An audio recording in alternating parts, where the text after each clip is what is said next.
Welcome back to the United Pubcast. It's not the first day of the season, but my God, these fixtures are coming around quick smart in regards to it is the day the Premier League fixtures will be revealed, and sort of we'll see who will be lifting the trophy against come late in May in 2024. Now, Larry should be joining us any second. He did promise me he will be home by the time the fixtures are announced. It was only a few minutes' time, so I thought we'll jump on and just sort of make sure we are live once they are announced. So good evening to everyone in the chat, evening whether you're in Sydney or if you're obviously waking up to these fixtures in the UK. But Justin, good to see you as always, and George as always, mate. Do appreciate it. So anyone who is in the chat, just let us know your thoughts in regards to the fixtures, how you think they will unfold. Are they important? Everyone plays each other twice, so there's no advantage or disadvantage to anyone in terms of everyone's going to have to play City home and away.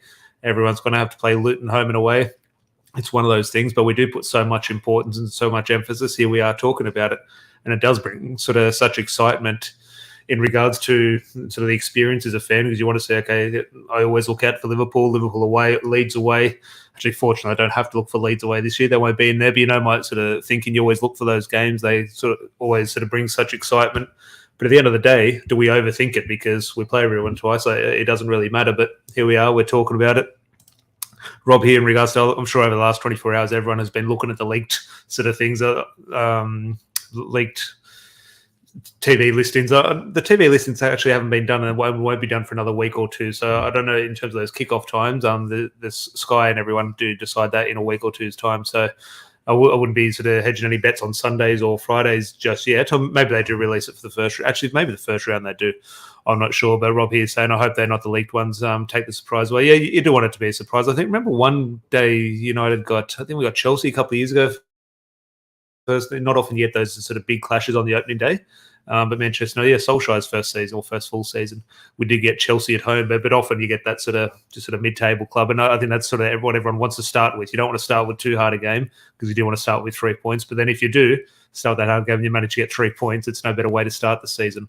So the fixtures I want to stay away from the first day, and we'll not have the answer in 2 or 3 minutes' time.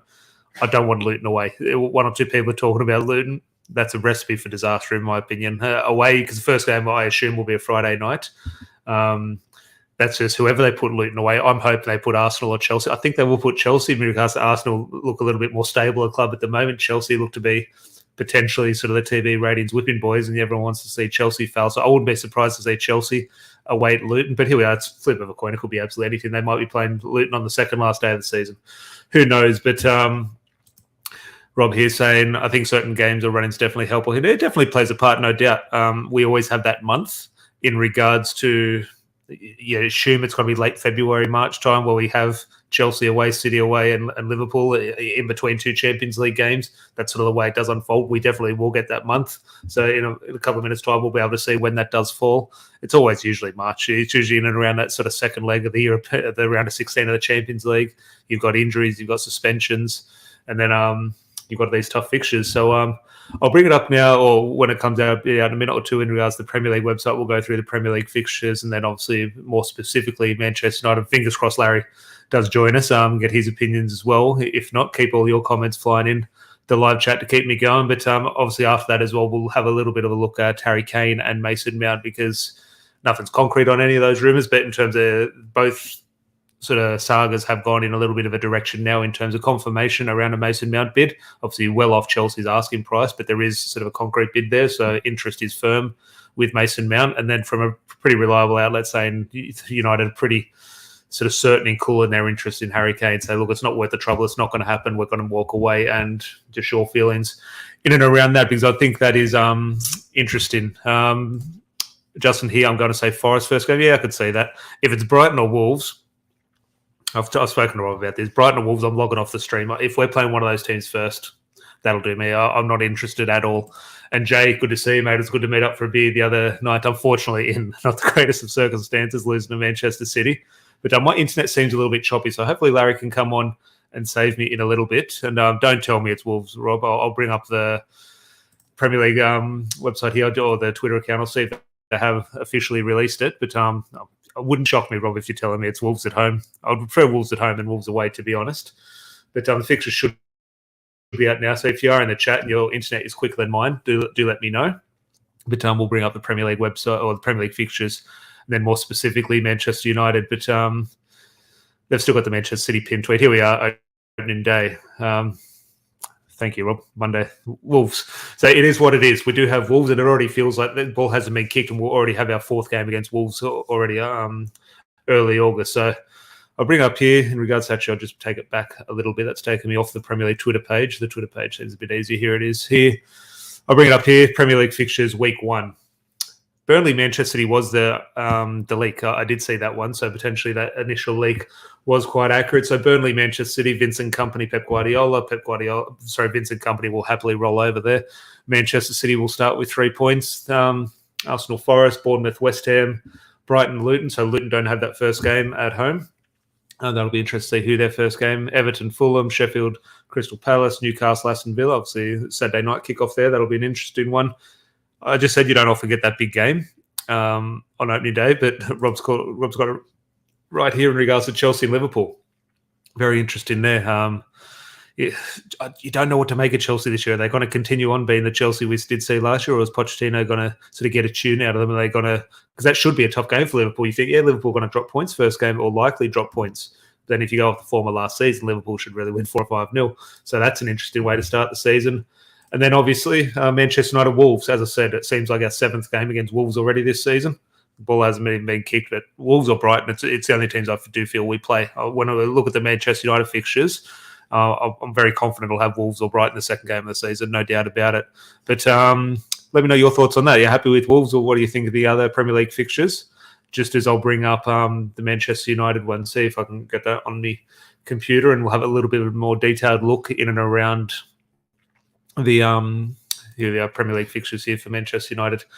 There's always that tough month. As I said, I'm predicting to be around March, but I also looked when we play away at Anfield, you always look for, I think everyone's the same, you look for a kickoff around your birthday, who's the closest. Mine always suddenly always sort of falls on a Sunday, and always you do look to the last game of the season on who you think will be lifting the trophy against. So I'll bring up the screen again in regards to the Manchester United fixtures.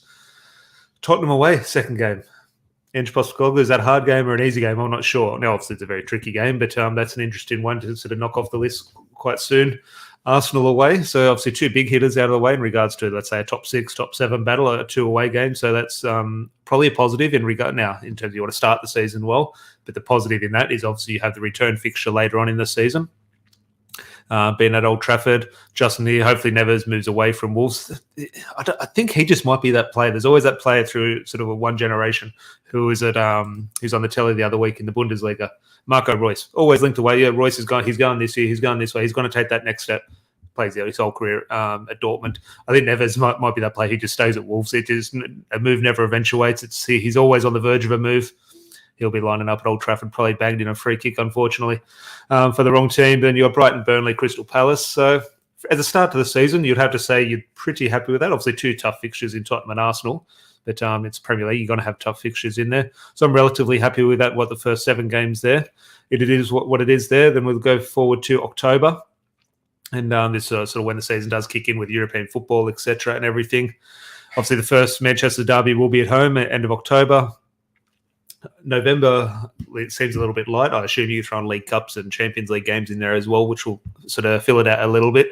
But Fulham, Luton, obviously at home, so we've got Luton away. I think that's a good thing, having Luton away later on in the season. Probably a good thing. You want this maybe sort of their buzz to be killed a little bit, and sort of you don't want them to be full of momentum and excitement. You want them maybe sort of down and out and looking forward to the championship. So maybe that is a good thing. I'm maybe clutching at straws.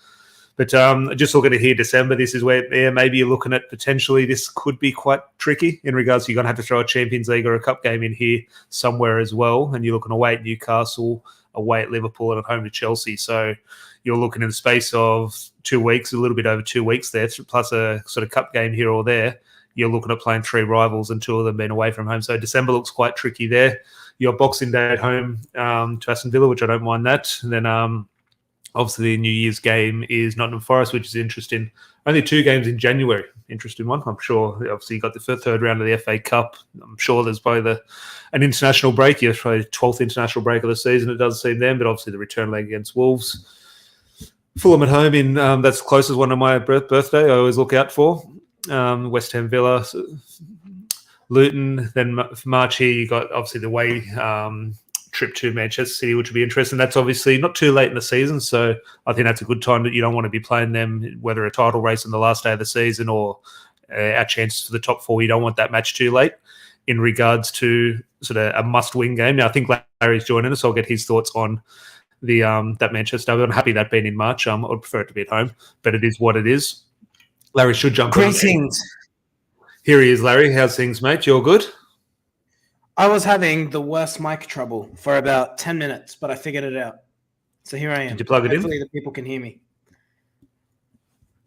Yeah, I think he plugged it in. Maybe his headphones. But they were just moving up to April, Larry. I've gone through some of the fixtures, looking at April here. See, away at Chelsea. When's Liverpool away? I've missed Liverpool away. Someone tell me where I've missed that. We've got Liverpool at home in April. Where's the Liverpool away game? That's the one I always look out for. Here we are in December. Wow. Okay, that's a tricky one for Manchester United in December, but fingers crossed we can sort of cross that Are there any hairy months that we've seen so far? I mean, April looks tricky, just that first glance. I was looking at December. Just give you your thoughts on December in regards to you got to throw a Champions League game in there somewhere, potentially a cup game, I'm sure as well. You're looking at potentially in the space of 2 weeks, Newcastle, Chelsea and Liverpool, all sort of challenges for that top 4/title, whatever you want to draw that picture up as. That's potentially a tricky spot there, I believe. Yeah, I mean, absolutely. I think from what we just saw, Chelsea and Liverpool seem to come around the same time in both occasions. So that's quite interesting. In the space of a week there or 10 days there, and then you're looking in April, back to back. Yeah, Chelsea and Liverpool there as well. Yeah, so it's always interesting. Like the 3rd and 6th of April. Now that's not going to happen. One's going to maybe move to the 2nd and one to the 7th. But then someone in a cup game is going to not have to play one game because they're going to be cup tied. Well, so we saw that happen many times this season after a 3-day turnaround. So I don't think it's far fetched. I think it definitely could happen. Oh yeah, but in terms of those big teams, if like one team's out of a League Cup or in a League Cup and like fixtures get rearranged, sort of thing, that team gets out of Europe. So some of these fixtures do get postponed. Then I look in terms of, who knows how the season is going to play out towards the end of the season, but you just look to the end of May there, second last game of the season against Arsenal. Now, in all our dreams, you're dreaming that up as a title decider and go winner takes all. In reality, it could be sort of a top 4 decider sort of thing, but hopefully our fate is secured in terms of what we want to achieve by the second last game of the season. But if not, whether it's going for a title, I don't think that's going to be the case, but let's be positive. Or more realistically, looking at that, securing that top 4 finish, Arsenal second last game of the season for both teams, that's potentially pivotal. Well, yeah, I mean, it's funny we say that because Chelsea occupied that position in the season just past. We versed Chelsea at home, let's not forget, as our final home game of the season. So United will finish in similar fashion in 23-24. Let's hope that Arsenal and United both have more to play for than Chelsea did because Chelsea were a whimper last season, weren't they? So, yeah, it could potentially be a pivotal game in terms of the title race. Who knows? Fingers crossed, fingers crossed. So I'll get your thoughts. When we bring all the clubs up again, I'll bring the opening day back up and just get your thoughts on sort of each club before we move on to Man United specific news. And there we are, Brighton on the last day. I'd prefer to lift the title at Old Trafford against Arsenal, but it has to be away at Brighton. But interesting one there. But in the comments, let me know your thoughts in and around your thoughts on the fixtures. Just bring up this comment here from Dion. Will we have a preferred bidder by the Arsenal? We'll have news that there's going to be an announcement of a preferred bidder by the Arsenal game, maybe. And then we'll do that circus all over again. But Larry, I'll bring up the opening day fixtures again just to go through everyone's your thoughts on each club. But I'll bring them up here. We started the episode with. But Tom here, good to see you, mate. We don't have an easy start to the season, effing hell. No start to the season's easy. I actually don't think, I'll bring it up here, the start of the season. I think it's actually it's tricky, but not too bad. I'll bring it up here in regards to, Wolves at home, you expect to win. Tottenham away, it's tricky, but if Manchester United show up, we win that. I would expect you demand 7 points from the first 3 games. You expect 9 probably, but you demand at least 7, 2 wins and a draw. But I'd be confident if we have good pre-season, getting the 9 points there. Then obviously the tricky game there is Arsenal, but then Brighton, Burnley. Look, every game is hard. If you isolate it, every game is hard, no doubt. But we've had harder starts than that, in my opinion, previously. Ange Postecoglou's Tottenham, that will be interesting. How does he set them up? Let's not forget, and this is a trap we all fall into as fans. We always expect the season that just preceded to kind of be the expectation that we have coming into the upcoming season. It never plays out that way.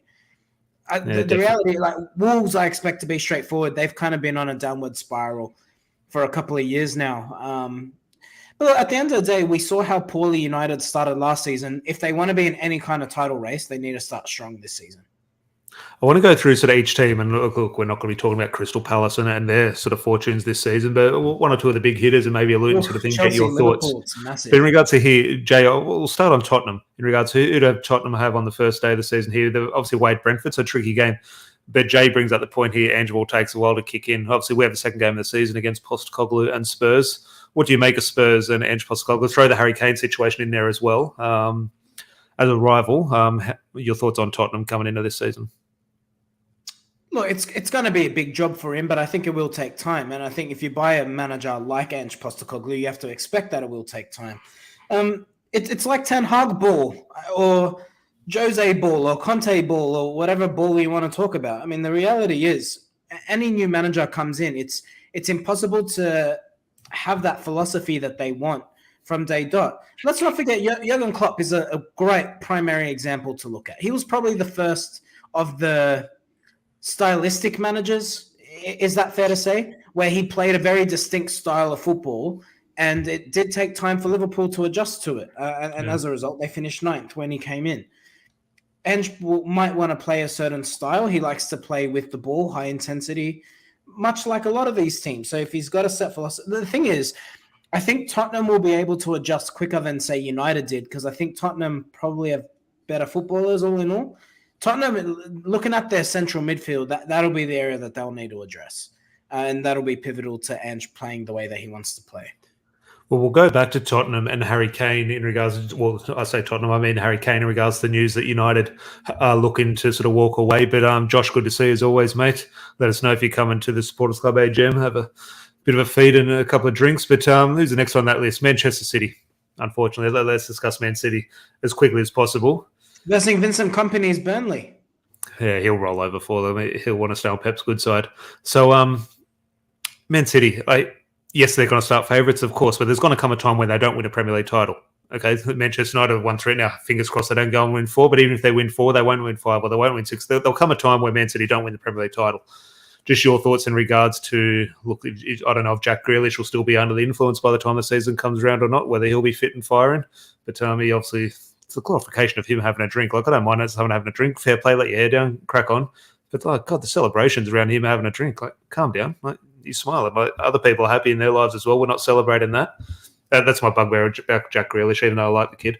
But Man City, clear favourites, or you could see potentially hard to live up to the expectations they've set? I mean, look, they are clear favourites. That has to be it. They got the strongest squad. I think Liverpool will bounce back. Liverpool's the one I'm really watching. I know everyone saw, Chelsea should get it right. But Chelsea, Todd Bowley actually set them back so much with what he did. He honestly did. It's for any new manager who comes in. The issues that he has, which you're right in regards to how he set them back, I don't think those real problems have kicked in yet. I think they're going to kick in 2-3 years' time when Enzo Fernandez wants to leave and he's still got 6 years left on his contract. And I think the real problems haven't really emerged at Chelsea yet. I think they're just sort of, the seed has been planted. Yeah, the problem with Chelsea is they bought so many players and he's abiding by the philosophy that Abramovich had, which was regardless of the manager, we'll recruit good players and it's up to you to deliver. Problem with that is managers have players that they like and they don't like and they have styles and not every player is going to fit that style. I can't wait for Mudryk to be playing for like Coventry Town or something. That's going to happen. He's not good. So I look forward to that happening. £80 million. Whatever Harry Maguire goes for, Mudryk will go for less than that. I guarantee. It's amazing the reporting around that Mudryk deal in regards to. Something's fishy going on there. No, but just there's no criticism. It is what it is. He hasn't hit the ground running. I understand that. But Man United. I want fair reporting. Tom makes a point here in regards to, unfortunately, it probably does come down to this. Larry alluded to this on the podcast. On the podcast we did at the pub the other day, I think City era will eventually be over in 2 or 3 years or simply when Pep Guardiola, I think that is what it does hinge on, no doubt. And that's not to say they won't sort of kick on and be good under a new manager. Obviously, they do have a good structure in place. But like Sir Alex Ferguson mentioned, there are always going to be a natural dip, no matter. And Rob here saying City are favourites for another treble. Unfortunately, that is the case. And look, it never really I eventuates. don't think that'll happen. I don't think Well, that'll happen. but you say that, but whoever is the favourite for the Premier League, let's say it's Manchester City, they're going to be the champions of the best league in the world. So they've got to be favourites in the Champions League. They've got to be favourites then if they're the best team in the Premier League. They've got to be the favourites for the FA Cup and League Cup. So whoever is favourites for the Premier League should be favourites for a quadruple. Like in all reality. The same players cannot mentally be up for all of those competitions again. It's never been done, and it's never been done for a reason. You look at all the clubs that have done trebles: Ajax, Barcelona, Manchester United, now Manchester City, PSV. All these clubs that have managed Inter, all the clubs that have managed to achieve trebles never back it up with another treble. It's very difficult to do. That's why it's celebrated. So let alone to expect a club to do it back to back. Big ask. And look, they'll rightfully start favourites. Maybe they're within their walls. They'll say, let's go be the first team to do the quadruple. Who knows? But I would be amazed if they managed to pull it off. Fingers crossed they don't. Dion here saying I'm way more concerned with Liverpool as opposed to Chelsea. Yeah. Made our thoughts there. And on Mudryk, Tom here saying one season is harsh to judge any player. Mudryk was low on confidence. I get low on confidence. I get without a form, but he was just you look at him though, he was wearing a blue shirt. He was doing his best to find a red shirt. He wasn't poor or out of form. He was just playing for the other team. Like he was really poor in terms of quality. Like it was, especially when you add the sort of the price tag onto it in terms of how other players are criticised. Yes, he might bounce back. He obviously has great physical traits, which obviously it can be beneficial in the Premier League. But as a footballer, like 80 million for a player who scored, I think 5 or 6 career goals or 8 career goals or something in Ukraine. I think crazy. But next on the list in regards to a Premier League rival, look out for Arsenal.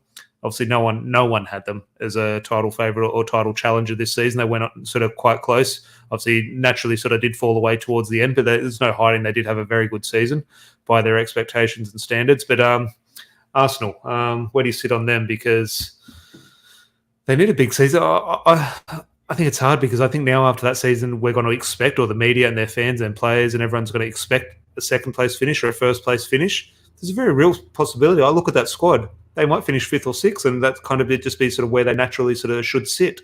So Arsenal, I think it's going to be roller coaster, whatever way you look at it. Yeah, I'm really curious about Arsenal. I don't expect Chelsea to make the top 4. I really don't. I'm ready to put a line through them already. Arsenal's the one where it can go either way. I expect them to either get closer or completely fall off. I don't think they'll repeat what they did this season because, respectfully, the caliber of those players, I don't see it. Add Declan Rice to it, which seems like that's probably the one that's going to happen. Well, there's talk that Thomas Partey might get sold off. So the thing for Arsenal is their squad at the moment reminds me of Tottenham. If you remember when Tottenham made the Champions League final, it's not very obvious what type of player comes in and improves them. So that they really need to get their recruitment right. And that's the point. Like, if Declan Rice comes in, he'll either vastly improve them or actually they go backwards. Because the thing with Declan Rice, now I like Declan Rice. I think he's a good player. But we've never seen him play in a side where he has to dominate the ball, influence the game, dictate play. That's going to be the challenge. So you need the player, his level of performance to go up, and Arsenal as a football team to go up. Now, if they were able to buy a player, let's say Arsenal bought a Frankie de Jong, that's more of a sure bet. That's like, yeah, I can see where he improves them. He improves them in midfield. They'll keep the ball better, etc. You see them getting a Harry Kane. I know that won't happen. If Arsenal get Harry Kane, you can see the upgrade on Gabriel Jesus, for example. But outside of those really obvious signings, which they're not going to get, it's going to be a gamble for Arsenal, whoever they buy. So I think they'll either get closer or they'll completely fall off. It's an interesting point around Declan Rice because no matter what Declan Rice did at West Ham, if he dropped a 3 out of 10 performance, he'll still be praised by their fans as the best player on the pitch. Now, if he drops a 6 out of 10 at Arsenal, he's going to be heavily criticised by the fans, by the media, and he might be able to deal with that perfectly. He might put it on his shoulders and use it to strive for it, or he might sort of hit him. You don't know how that player will sort of react and deal with that pressure. But Tom here, I wouldn't put it past the possibility of Arsenal struggle to finish in the top 4. I agree. I feel they'd be sort of drunk from last season and not winning the Prem. Again, a lot of my feeling towards agreeing with that is hope. In regards, I obviously don't want to see them at that end of the table, but you do feel that, like, as good as they were last year, they were just it just seemed like they were just riding a wave, and it was almost a little bit like that Leicester season. Now, obviously, Leicester won the league, to be fair, so they weren't as good as Leicester. But obviously, very good quality in the Arsenal team, but it just seemed, I don't want to say lucky, they deserved to be where they were, and they were very good, but yeah, they weren't as good as what a second place finish, in my opinion, was. But Dion here calling it, which is the next on my list in regards to teams to look out for. Newcastle, the ones to watch. Swooping in for Barella already. That'll be interesting. I'm not sure what the price tag is. There's a few interesting reports in and around that. Not sure if he'll end up at Newcastle, but he could do. And what a signing that would be. But Newcastle, again, I think there is a real possibility. And if I say this to a Newcastle fan, my God, the abuse I will get is unbelievable. I have a feeling they could be very good this season, but I feel they'll drop out of the Champions League. And that's not to be critical or sack Eddie Howe, or the players aren't good enough, or they're not on the right trajectory. I just think they're ahead of schedule. There are so many good teams, or I say good teams, someone might have a poor season here or there, but Chelsea could do well, Liverpool could do well, Tottenham could do well, Arsenal, Manchester United, Man City, all these teams could do well, and there's just no room in the top four. So I have a feeling, in my opinion, Newcastle could slip out of the top four. Again, it'll come down to signings. Can I say big credit to Eddie Howe? I think what he managed to pull off with that squad should not be blinked at or snubbed at. It was a phenomenal effort. I mean, we're throwing shade at Arsenal, partly because no one likes Arsenal except Arsenal fans. And Erik ten Hag deserves credit for what he's done with this team, absolutely. But I think what Eddie Howe's done with Newcastle has been really impressive. The thing with Newcastle and what the challenge will be is people see them as Champions League level now. So can they handle that pressure? It'll be really interesting. If you're asking me for an early prediction, obviously we'll know closer because we'll get a clearer picture of signings, ins and outs. Well, that was an interesting point. I'll get your thoughts, because I didn't touch the subject because I saw the abuse that was coming people's way. Adam McCullough, who has been on the podcast before, and Rory Jennings were doing a video. They're talking about Eddie Howe. And they were saying, look, I'm not saying I agree with this. I say any Newcastle fans, hopefully not in the chat, but if you are, I'm not saying I agree with it. But I thought it was a valid discussion, what side of the fence you sat on. But they were making the point: is there a case? They said not do it, but is there a case to sack Eddie Howe now and get in that new manager now? Because there will come a time where Eddie Howe loses a few games. Can he deal with that pressure? And you're just having that discussion then already. Why not fix that now? I'm not saying that's the right thing. They shouldn't do that, of course. But it is an interesting shout, because I think Eddie Howe might turn out to be the next Guardiola. Personally, I don't think they will. I think the way Saudi Arabia will sort of look at this project, they will get the best in class, and whether that be whoever it is in 4 or 5 years' time. But I thought it was a valid discussion. Again, not to agree with it, but the way it was dismissed in regards to a discussion point, I thought was quite interesting, because I think there will come a time for Newcastle in terms that they'll ride in a wave like Arsenal. It was nothing but positivity, nothing but praise. How's this play? How's that fan base? How are the players going to react when things don't go their way this season, or might not go their way? Yeah, I mean, it's a valid discussion, because we've seen clubs do this in the past, and Newcastle actually did it with Steve Bruce when Saudi Arabia first took over. Granted, Steve Bruce was struggling, but I think with Eddie Howe, valid discussion. Obviously, you stick with him for now. I rated him as a manager at Bournemouth. I think he's a good manager. I think he manages to punch above his weight, and he's proven that. So I think he deserves an opportunity to see where can he get Newcastle. I think that they will punt Howe so quick. I agree. I think they're going to get rid of him quick, smart. I think after if they're Champions League, because now they have to think of a Champions League club and that revenue of making the top four. But a manager doesn't become a Champions League manager without getting the opportunity to achieve it. So he hasn't achieved it. He's achieved it. So if he looks like he doesn't, if he's not going to achieve it this season off the back of showing he can, I think they will make a move. I don't think they won't do it this season. Well, if he doesn't make top four now, yeah, I think there'll be an argument for that. But if he goes on and makes top four once again, well, then then he's starting to really cement himself and climb the ladder in terms of coaches in world football. Because look, if you're asking me for an early prediction, I'm not going to give a top four today, but I could see Liverpool going back into the top four. So we're just saying there. We'll touch on Spurs, we'll touch on Chelsea. We got Newcastle, Tottenham, Arsenal, Man City, and ourselves. We'll obviously touch on Manchester United season, of course. But last one there, Liverpool. In regards to, a lot of people are back on the hype, but Darwin Núñez wasn't that bad last season. I know he scored a couple of goals, and fair play to him. That's what he's there for. I don't see it with Darwin Núñez. I think he's a donkey. I don't think it'll work. I think he's a detriment to the Liverpool team and the way they want to play. I think in big games last season, Darwin Núñez was on the bench. And I just think if Jurgen Klopp, you don't put your best striker on the bench in big games when you need to win. So I think that's interesting. But I wouldn't say you're confident, but you're kind of not complimentary. But you say Liverpool are potentially one of the teams to bounce back this season. I wouldn't argue against it, but just tell me your thoughts as to why, because they were poor at times. Now, yes, they were obviously very good at times. They went on a very good run to sort of challenge United for the top four or challenge United Newcastle towards the end of the season. But I still think they're a squad that is in a tricky situation in regards to the profile of the squad. Now, they have moved on James Milner. I think he's gone to Brighton. I'm not sure if that's official, but I'm pretty sure he has gone to Brighton. The Jordan Henderson situation as well. He's the captain, but he's sort of in and out of the team, so there's a transition there. Now, they'll either get that transition right and they'll kick on into the future. But I also look at it in regards to, I know he's got a new contract, but I put it into the Pep Guardiola and Manchester City discussion. There is going to come a time where Jurgen Klopp leaves, and I think they're going to suffer the same fate as like Sir Alex Ferguson or like when a Pep leaves. When Jurgen Klopp leaves, Liverpool are going to come back down to earth, in my opinion. Yeah, I mean, look, who's to say Jurgen Klopp leaves anytime soon? Maybe he retires. It's a calculated guess. Because when we see here as United fans, everyone's hoping Ten Hag's here for the next 15 years. But when we talk about other clubs, we say, there'll come a time when they leave. It's more likely Jurgen Klopp stays far longer than Pep Guardiola. But I think they've both been here so long. They've been here longer than we think. Yeah, absolutely. Well, Pep's done 7 years now. Did you come Mourinho's first season? 7 seasons. Yeah. 16, 17. And Jurgen Klopp was the season before that, I think. Yeah, it was. So, because I remember Klopp versing Van Gaal in the Europa League. So, all in all, maybe Klopp stays longer. But the reason I get an early sense that Liverpool kick on is that they've signed McAllister. Now, I think he's a hell of a player. I actually wouldn't have minded if United signed him, if I'm being honest. Now there's talk they're going to get another midfielder in. The thing is, the run that they went on the back end of last season, you make 2 signings to that midfield, I think they vastly improve.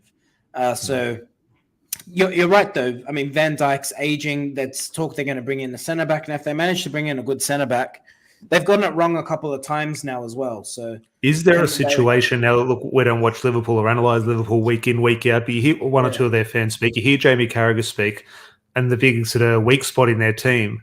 Jamie Carragher's had an interesting point in regards to, obviously, I remember watching him in the youth team against Manchester United. Trent Alexander-Arnold.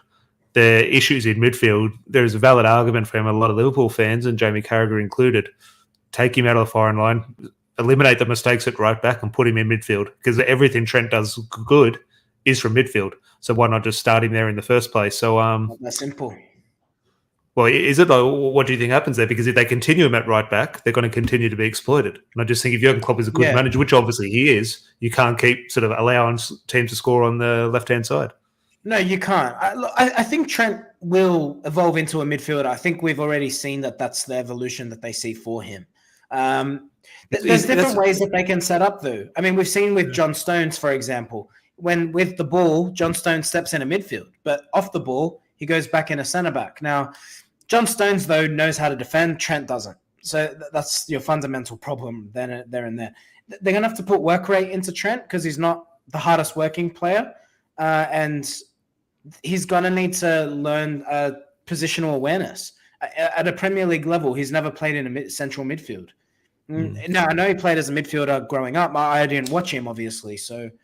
But that's difficult to do. I mean, we watch Christian Eriksen week in, week out, who hasn't played as a pivot in his career. He's been asked to do it this season for United, and he's looked, I'm not going to say clueless, but he's been out of position and found out time and time again, playing in a deeper position. So they're going to need to put work in a Trent. Now, Trent's got age on his side, so you think he'll get it right, but this isn't going to be solved in a season. In regards to, we'll bring this back to Manchester United. It is a Manchester United podcast, so get all your thoughts in the comments in and around this topic. But Christian Eriksen maybe lacking sort of the physical capabilities of doing that job. Manchester United have put a £40 million bid in for Mason Mount. It was rejected because obviously the Chelsea asking price sounds like it could even be potentially north of £70 million, which is obviously not going to happen. Who knows with Manchester United in the race, but that's obviously rejected. I think 40 million is about right. Like, obviously, United are going to sort of increase that bid, rightly so. But I think that's what I would be wanting to pay for Mason Mount, and now it's going to go over 40. I wouldn't be going, okay, let's go 50 now. I'd be going, okay, Chelsea, if he's the player who wants to go, he's 41 million. I'd be sort of going up in very small increments. You assume the next bid will be close to 50, 45, 50 million. But just your thoughts on the Mason Mount news, because I think it's been, does Eric Ten Hag want him? Is this a cheap sign? And why is he coming to United? There's been all these different facets to the Mason Mount argument. I think what we can do now is there's interest. A bid has gone in. Eric Ten Hag wants Mason Mount. Now, how hard are we going to chase for him? I'm not sure, but just your latest. I think we'll go hard. I think we'll go very hard. You know what I like about the Mason Mount signing? If you look at what Pep did maybe in his second season or third season, he played David Silva and Kevin De Bruyne as your eights, and then he just had that central six. I think the game's converting to that more and more.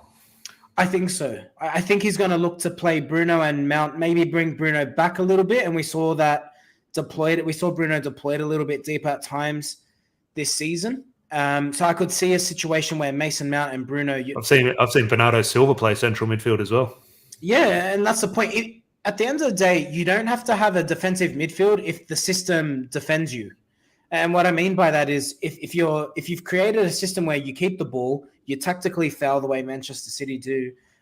If you're keeping more ball than you are without the ball, then your vulnerability on transition, it becomes less and less. So if you get Mason Mount, who's got a bit more energy, a bit more dynamic than Eriksen, and then you bring Eriksen in for the likes of Bournemouth at home and Brentford at home.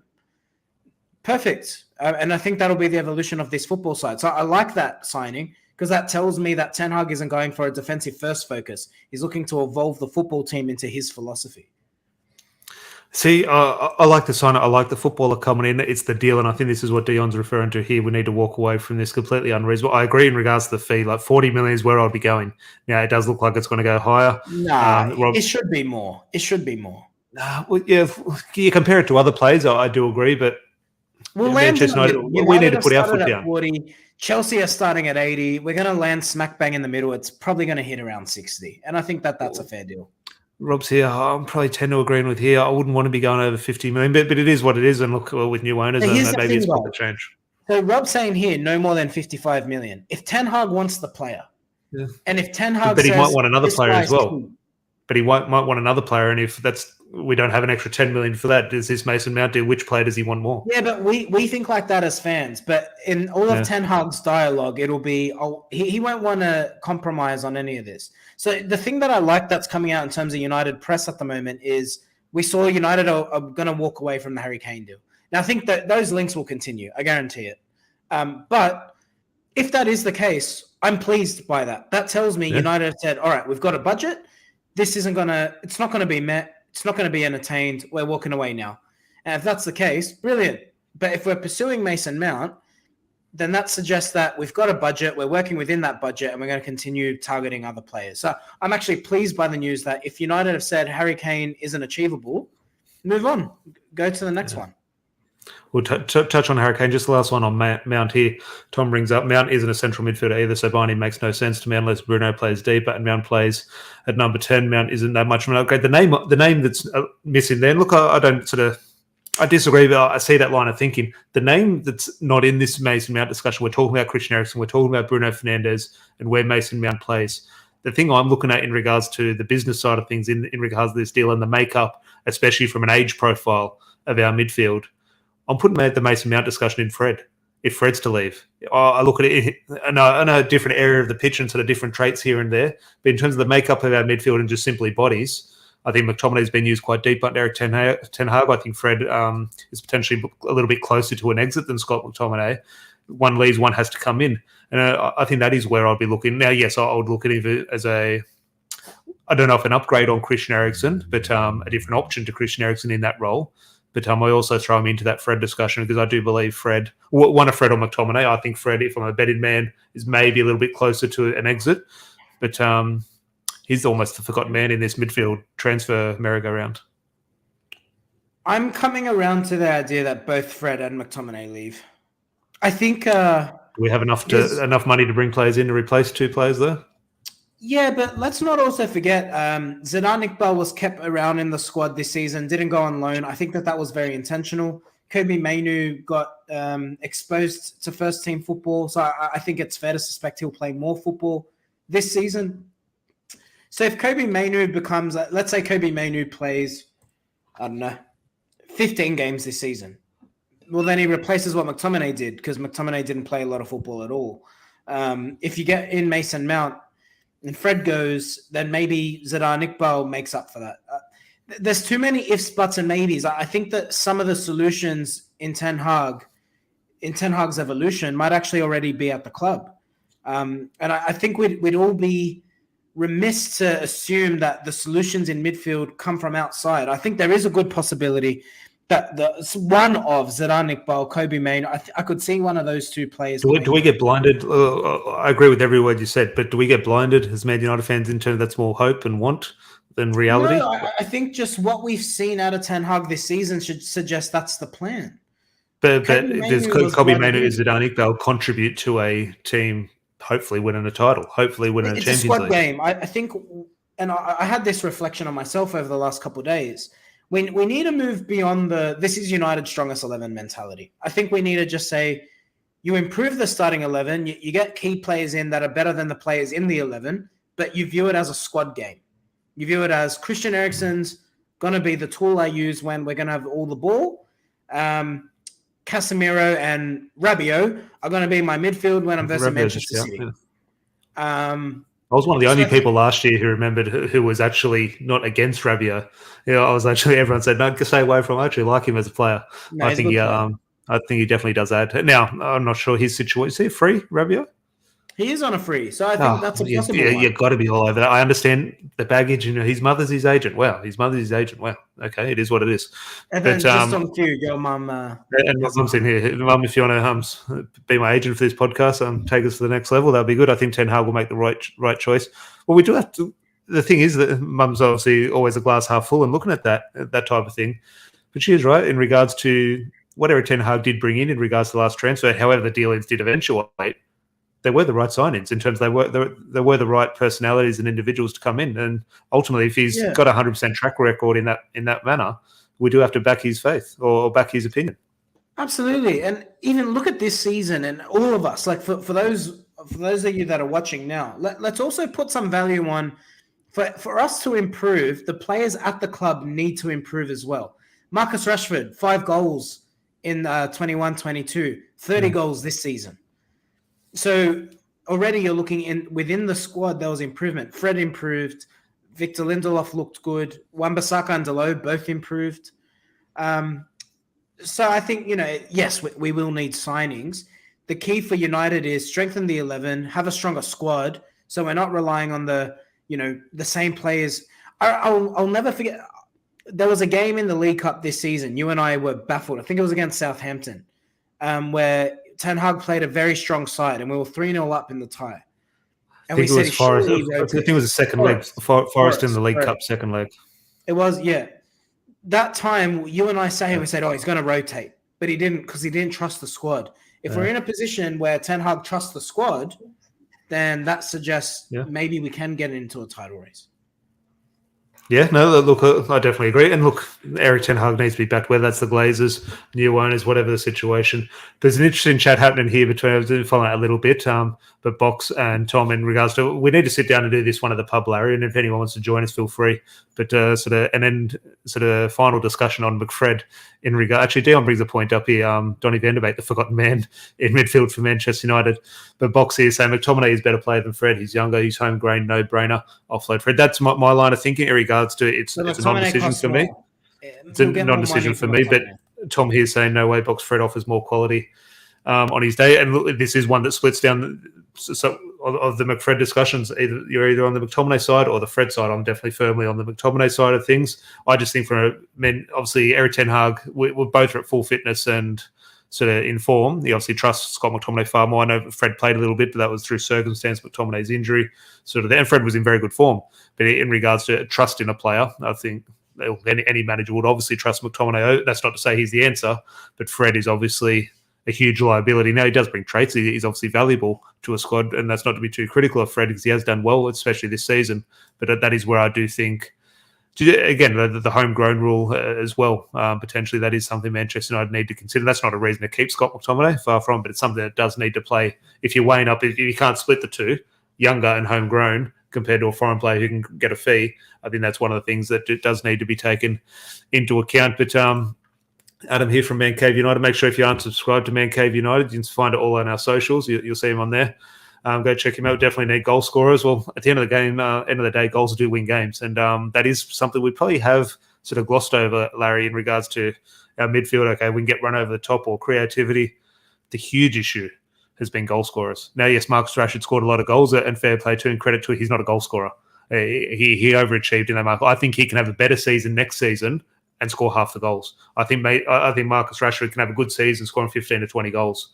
I don't think he should be there to score 30. I think that's what your target man, your number 9, Weghorst. Did he score I don't think he scored in the Premier League. I think he scored a handful of goals, one in the Europa League, one in the Cup. I'm not sure I agree with that. We've seen a lot of wide forwards score lots of goals over the last 10 years. I think he can have a good season scoring 20 goals. Yeah, but that's the point. I think if you get Rashford scoring 20 to 30, I'm split on this one because Ten Hag's clearly challenging him to be the goal scorer.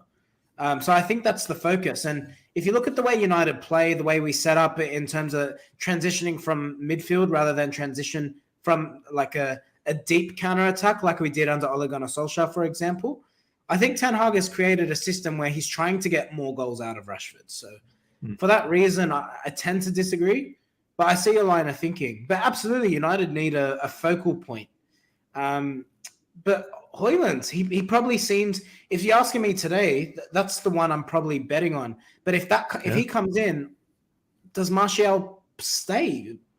Probably. Otherwise, you end up back to the same problem of one striker. We'll finish on that in regards to the likelihood of which striker it is. It does look like Højlund at the moment. But Dion here, I'll probably have to agree here. Have to say I expected Eriksen to chip in with a few more goals. And that is where I'll throw the Mason.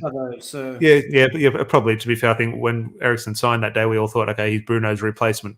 So maybe our minds were sort of jaded by that a little bit. But that's where I think of Mason Mount. Obviously, a huge thing he does offer is obviously goals and creativity, of course. But Eriksen does need to pop up with more. And again, that does play a little bit deeper.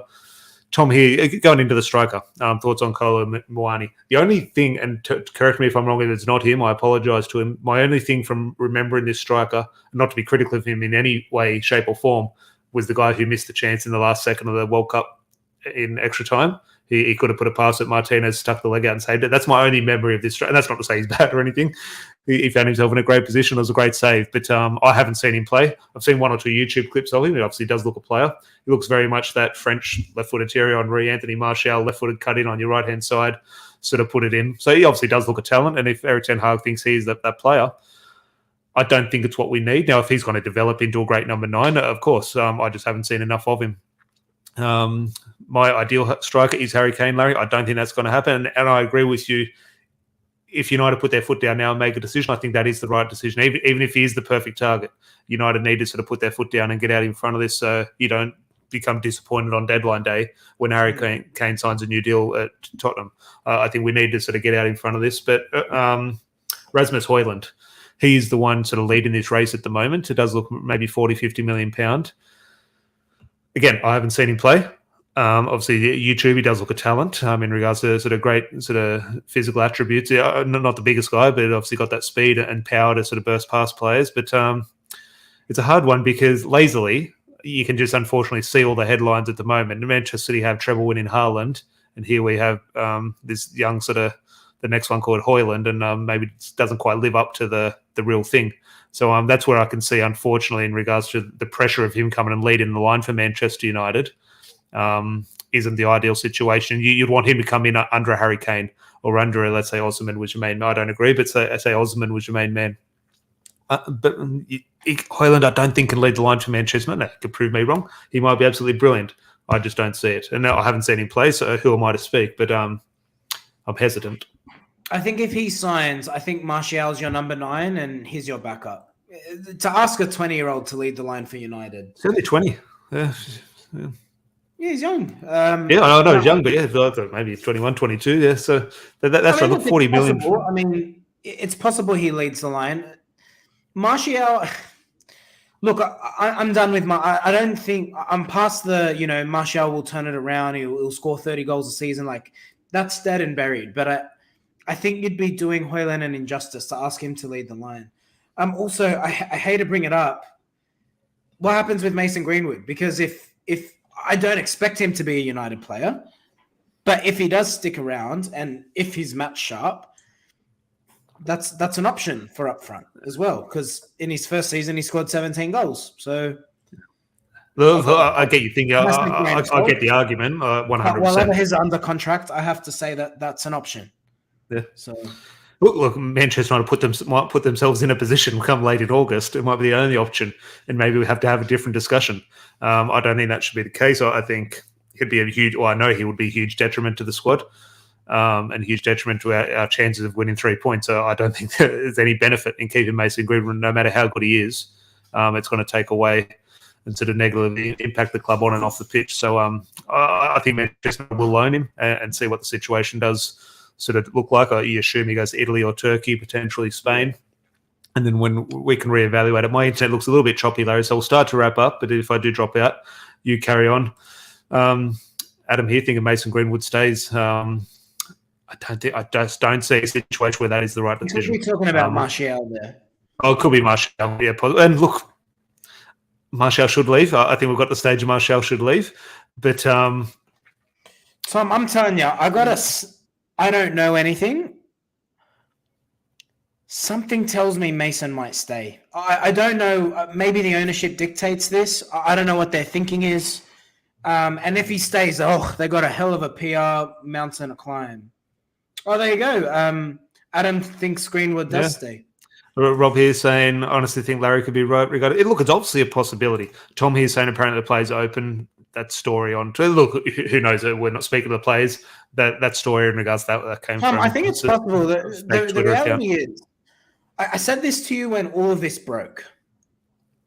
Rightly or wrongly, it's very hard to find goal scorers, and Mason's a natural goal scorer. So if they manage to get the PR story around him right, if him or his partner come out and say something... But as a team, we're not going to as a team, with him in the team, with him and around the club, we're not going to get into a position where our goal scorer is going to score goals. We're not going to play well enough to be that end of the pitch. You're assuming that, but I'm telling you, I know for a fact. He scores a couple goals and it quiets down. Our players can't deal with one or two fans booing. Our players can't deal with that when they go away. Now when we go away and we have I don't want to say the word, but we know the word, leading our line, the crowd's going to be on top with an away crowd. Let's throw a hostile away crowd. Our players are going to crumble. Every single press conference, every time will not ask about the football. Why just let Mason Greenwood? Can Mason Greenwood deal with this? You thought Ronaldo was a distraction. Harry Maguire was a distraction. Mason Greenwood would be 10 times worse. I think they're different situations. Like Ronaldo was a distraction because of what the player is. Mason's not going to be a distraction in the dressing room. It'll be a distraction in terms of what fans do. But he scores a couple goals. And I think it all quietens down. Fans are not going to boo him for the next 10 years of his career.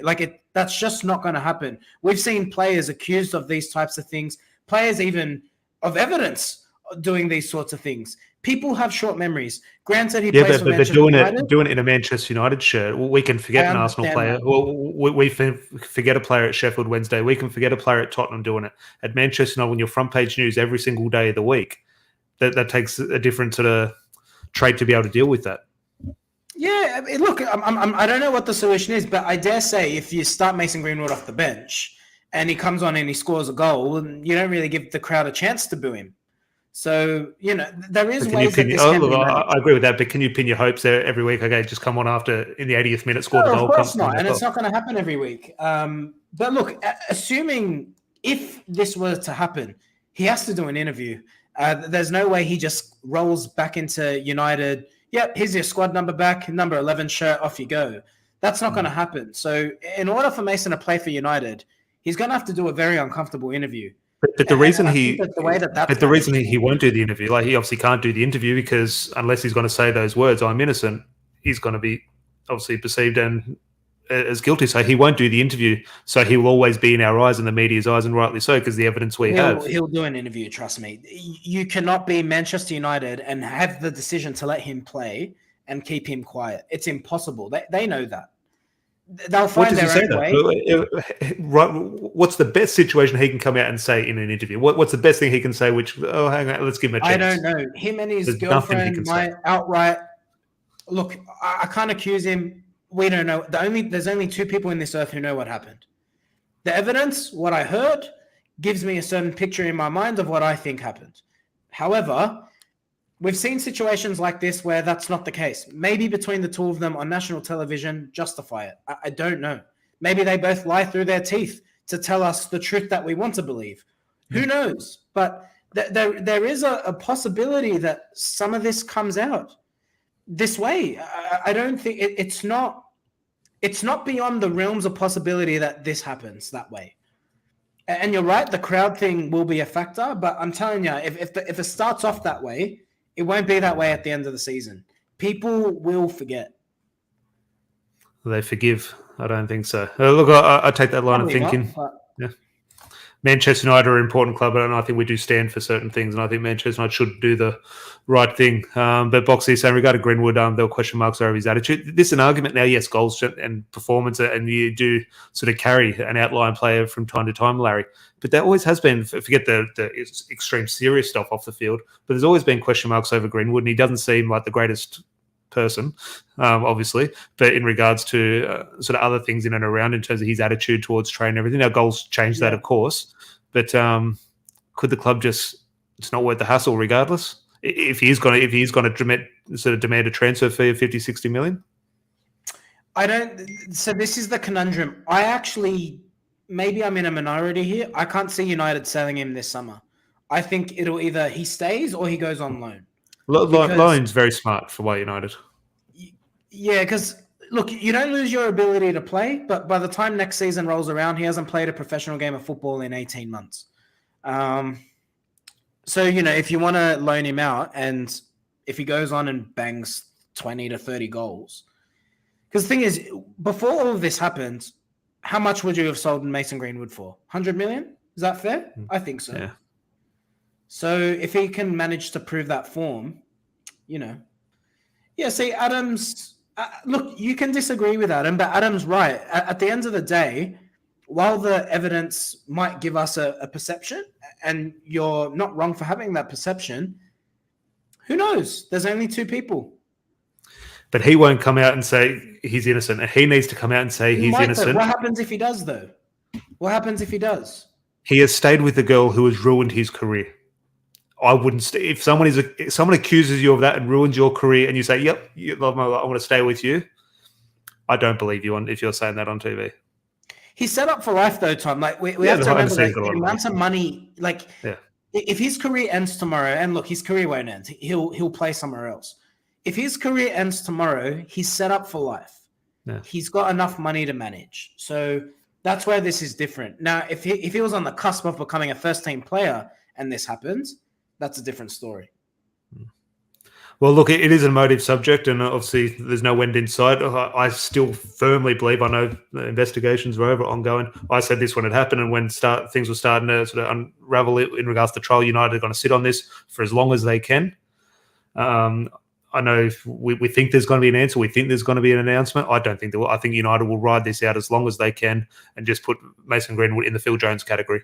Just sort of have an agreement with him, sit in the wait till your contract runs out. Now, a betting man would suggest there will be some type of announcement. It just wouldn't shock me if United sit on this and just bury it as much as they can, because whatever side of this, it's bad PR for all involved. Unfortunately, there was a victim as well. That's where most of our thoughts do have to be.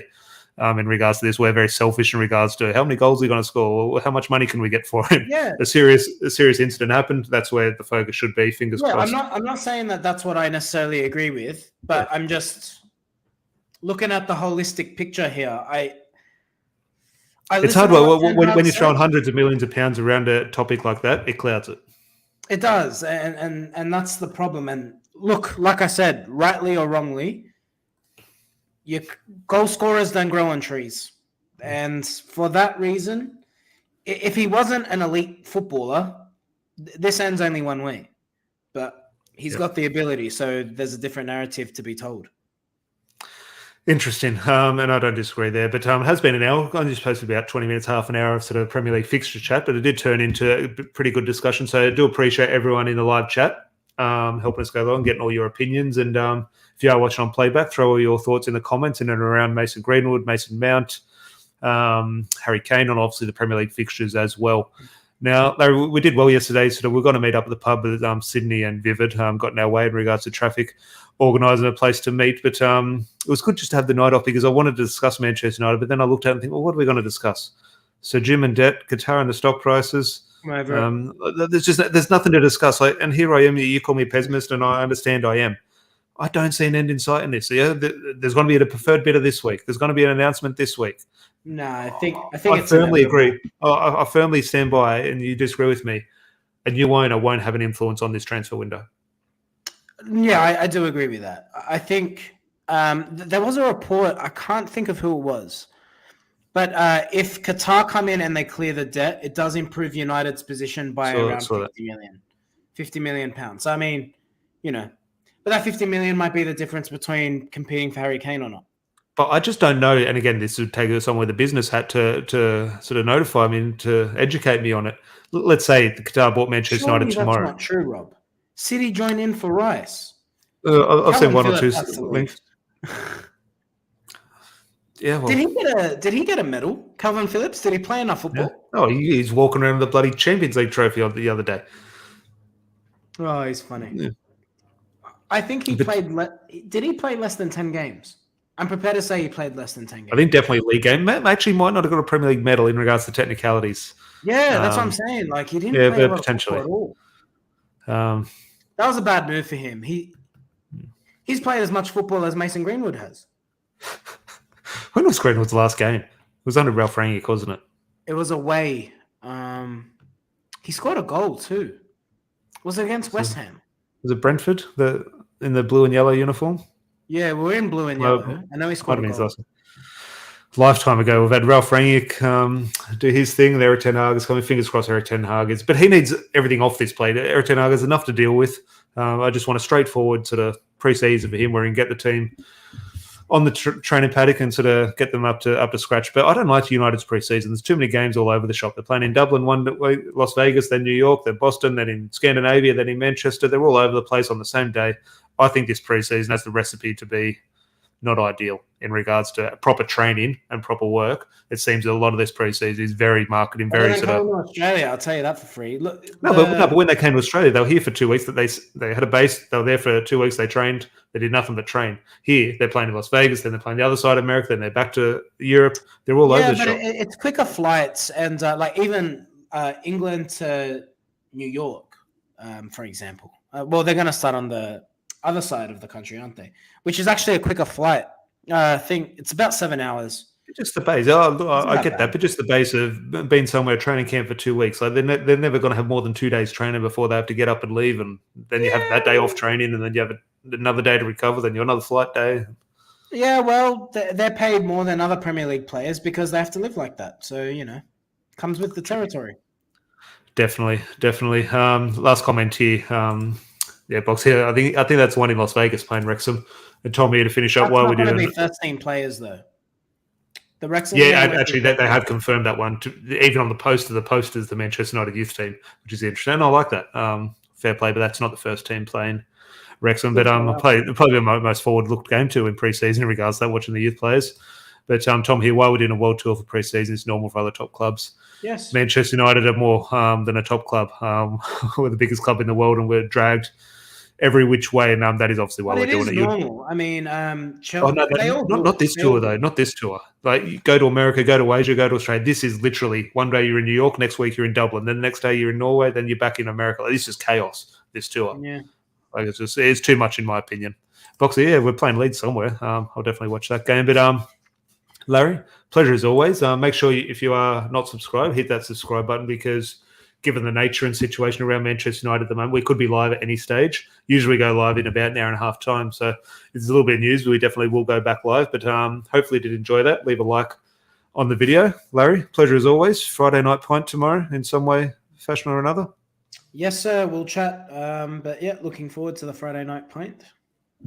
until then, hopefully everyone has a good evening or a good morning wherever you are, and we'll chat to you soon. Cheers.